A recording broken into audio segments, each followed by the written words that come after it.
Assalamualaikum warahmatullahi wabarakatuh. Baiklah anak-anak, bertemu lagi. Untuk materi hari ini adalah pengenalan fungsi dan cara kerja jaringan telekomunikasi. Semoga kalian dalam keadaan sehat dan selalu tetap dalam lindungan Allah Subhanahu wa taala. Anak-anak, sebelum kita mulai pembelajaran, ada yang ingin Ibu ingatkan bahwa pada hari ini Ibu akan menilai keaktifan kalian. Keaktifan kalian dalam menjawab pendapat atau mengungkapkan pendapat kalian ya. Jadi kalian menjawab pertanyaan dari Ibu, kemudian kalian menuliskan pendapat kalian di kolom komentar dengan menuliskan format nama underscore kelas ya. Silahkan. Jadi harus berani mengungkapkan pendapat. Oke. Nah, materi hari ini tentang jaringan telekomunikasi. Sebelum kita bicara lebih lanjut tentang jaringan telekomunikasi, kalian amati terlebih dahulu gambar ini. Oke, di sini ada gambar ilustrasi menggambarkan kegiatan di salah satu rental komputer. Kalian sering mengerjakan tugas ya untuk mencetak dokumen ke rental komputer. Kalian perhatikan di sana bahwa ada banyak komputer di sana. Lihat di gambar itu, pengguna komputer mengerjakan di komputernya masing-masing. Tetapi mereka bisa mencetak di satu printer. Kenapa bisa seperti itu? Nah, silakan kalian tuliskan pendapat kalian mengapa bisa mencetak di satu printer dari komputer yang berbeda-beda. Silakan tuliskan pendapat kalian di kolom komentar karena Ibu akan menilai keaktifan kalian di sini. Oke, sebelum ke pengertian atau definisi dari jaringan, kita perlu tahu dulu sejarah jaringan. Nah, jaringan komputer dimulai pada tahun 1940 di Amerika Serikat pada proyek Harvard University. Ya, tadinya atau awalnya komputer ini ditujukan untuk dipakai secara bersama-sama. Nah, seiring dengan waktu ada perkembangan dari superkomputer sehingga menuntut untuk menggunakan komputer ini bisa digunakan secara bersama-sama dengan skala yang lebih luas. Maka puncaknya pada tahun 1969 ada suatu proyek yang namanya adalah proyek ARPANET. Ya, proyek ARPANET ini adalah cikal bakal jaringan komputer sehingga saat ini kita bisa berbagi tukar informasi ke seluruh dunia. Oke, anak-anak gimana? Sudah dijawab? Kolom komentar mengapa bisa mencetak di satu printer dari komputer yang berbeda. Nah, ini definisi dari jaringan. Tadi kalian Ibu berikan contoh bagaimana ilustrasi komputer yang terdapat di rental komputer. Ada banyak komputer di sana, ya, lebih dari satu. Nah, kumpulan dari beberapa komputer yang saling terhubung ini disebut dengan jaringan. Jadi jaringan adalah komputer yang saling terhubung antara satu dengan yang lain, di mana data bergerak dengan kabel disebut dengan wireline atau tanpa kabel disebut dengan wireless. Nah, sehingga apa? Bisa berbagi tukar informasi, berbagi tukar data, program, dan dapat menggunakan sumber daya secara bersama-sama. Apa sumber daya? Nah, di sini contohnya tadi adalah bisa menggunakan printer secara bersama-sama. Nah, tentunya hal ini akan meningkatkan efisiensi. Akan mahal tentunya kalau ada 10 komputer harus nyiapin 10 printer, ya. Nah, dengan jaringan 10 komputer tadi bisa mencetak di satu printer, ya. Jadi anak-anak ya, definisi jaringan Ibu ulangi yaitu kumpulan dari beberapa komputer yang saling terhubung membentuk suatu jaringan di mana data bergerak dengan kabel atau wireless dan tanpa kabel disebut dengan wireless sehingga dapat bertukar informasi, bertukar sumber daya. Oke. Nah, jaringan di sini dibagi menjadi 3 ya. Yang pertama jaringan komputer berdasarkan area atau luas wilayah, yang kedua jaringan komputer berdasarkan topologi jaringan, yang ketiga yaitu jaringan komputer berdasarkan media transmisi. Kita bahas yang pertama yaitu jaringan komputer berdasarkan area atau luas wilayah. Berdasarkan area atau luas wilayah, nah kalian bisa lihat nih di sini nih. Ada LAN, ada MAN, ada WAN. Ya. Ada Local Area Network, ada MAN yaitu Metropolitan Area Network, dan ada WAN, Wide Area Network. Apa sih bedanya? Oke, nah ini berbeda dari segi jangkauan atau skalanya. Kalau digambarkan seperti ini, nah kalian lihat perhatikan, di situ ada MAN, ada LAN, ada gambar untuk WAN. Ya. LAN, Local Area Network, ini jaringan dalam satu gedung. Bisa nggak antar gedung? Bisa, tetapi terbatas hanya beberapa kilometer. Jadi jaringan di sini sifatnya lokal, hanya dalam satu gedung atau instansi. Contohnya adalah jaringan pada suatu sekolah, di mana komputer siswa terhubung dengan komputer guru, terhubung dengan bagian perpustakaan, terhubung dengan bagian administrasi. Ya, seperti itu.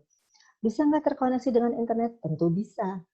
Ya, tetapi tidak bisa diakses oleh orang lain. Jadi bisa terhubung ke internet, tapi tidak bisa diakses oleh orang lain karena skalanya adalah lokal atau hanya dalam gedung tersebut. Oke.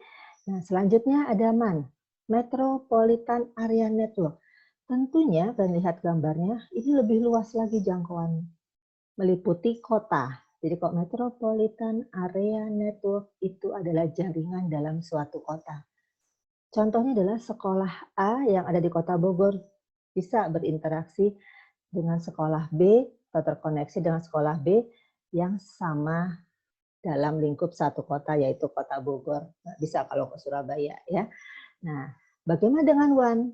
WAN adalah Wide Area Network. Jaringannya cakupannya lebih luas lagi.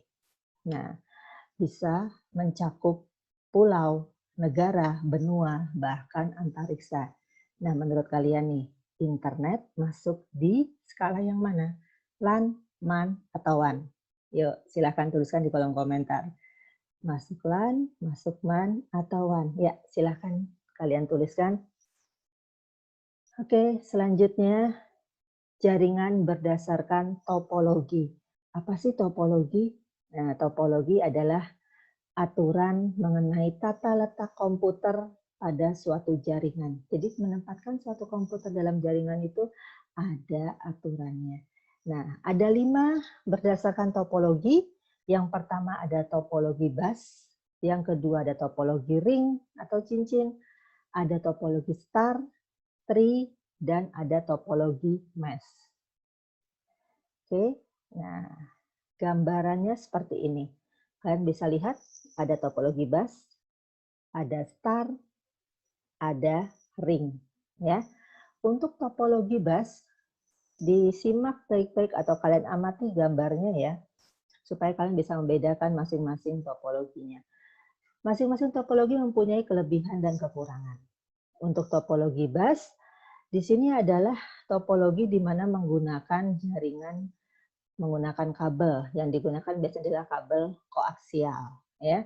Nah, dari topologi bus di sini kekurangannya adalah apabila ada salah satu komputer rusak, maka akan mempengaruhi komputer yang lain pada jaringan tersebut dan tidak dapat digunakan dalam jaringan yang skala besar ya.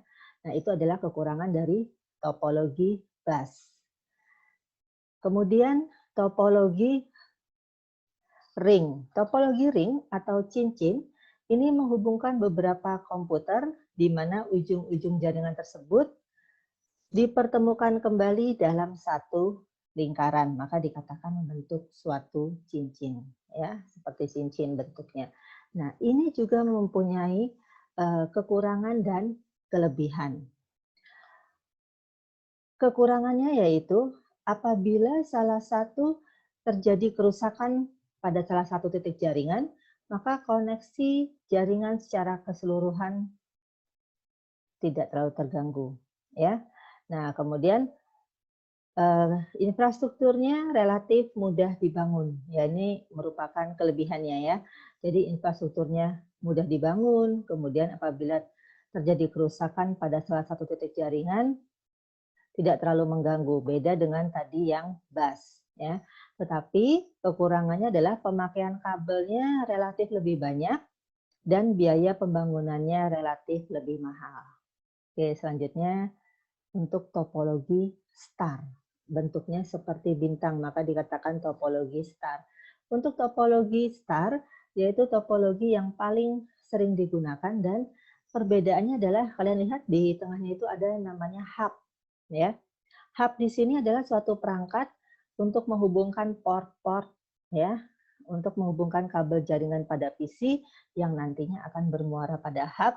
Nah, di hub ini nanti akan terjadi yang namanya perpindahan data dari komputer ke komputer yang lain. Ya, ini adalah topologi star. Topologi yang relatif lebih mudah pengembangannya, hanya kekurangannya memerlukan kabel dalam jumlah yang banyak. Oke, selanjutnya kalian lihat ada topologi mesh, ada topologi tree, ya. Oke, untuk topologi mesh atau topologi web ya adalah jaringan yang paling jarang digunakan. Kenapa? Karena biayanya relatif lebih tinggi. Biasanya menggunakan adalah jaringan internet atau WAN, Wide Area Network. Nah, kemudian topologi tree. Nah, ini adalah perpaduan. Coba kalian lihat gambarnya deh. Di situ adalah perpaduan antara topologi bus dan topologi star. Ya, di mana starnya? Kalian lihat di situ ada hub di masing-masing jaringannya ada hub ya. Tadi topologi star itu cirinya adalah atau karakteristiknya adalah adanya hub ya. Nah, ini adalah topologi tree. Nah, instalasi jaringan dari titik ke titik pada masing-masing segmen harus didukung oleh hardware dan software yang baik ya. Ini keuntungannya. Nah, kekurangannya jika jaringan utama rusak, maka keseluruhan segmen akan rusak dan sulit untuk dikembangkan ya, termasuk sistem kabelnya ya, itu. Jadi yang paling sering digunakan oleh pengguna untuk membentuk suatu jaringan adalah topologi star ya, karena lebih mudah untuk dikembangkan. Jadi, Ibu ulangi lagi, tadi topologi adalah tata letak komputer pada suatu jaringan, ada topologi bus, ada topologi ring, ada star, ada topologi mesh, ada topologi tree. Selanjutnya adalah jaringan berdasarkan transmisi. Nah, ini dibagi menjadi 3, yaitu ada wireline, jika menggunakan kabel, itu disebut dengan wireline. Jika tidak menggunakan kabel, itu disebut dengan wireless. Dia menggunakan elektromagnetis. Kemudian satelit. Nah, untuk perangkatnya nanti kita akan bahas di pertemuan selanjutnya. Nah, anak-anak, kalian sudah mengikuti materi dari tadi tentang jaringan mulai dari sejarahnya, definisinya, jenis-jenis jaringannya apa aja, topologi jaringan itu apa. Nah, sekarang Ibu minta kalian menuliskan di kolom komentar pendapat kalian tentang manfaat jaringan komputer. Ya, berdasarkan pengamatan kalian, berdasarkan bahasa kalian sendiri. Oke, Ibu tunggu jawaban kalian, aktif dan berani mengungkapkan pendapat kalian. Dan jangan lupa ada kuis di tugas di Classroom, kalian bisa klik tugas. Nah, tidak banyak, hanya 5 soal, tolong dikerjakan dan silahkan disubmit sesuai dengan waktu yang sudah ditentukan. Sampai ketemu ke pertemuan selanjutnya, tetap sehat, tetap mengikuti protokol kesehatan. Wassalamualaikum warahmatullahi wabarakatuh.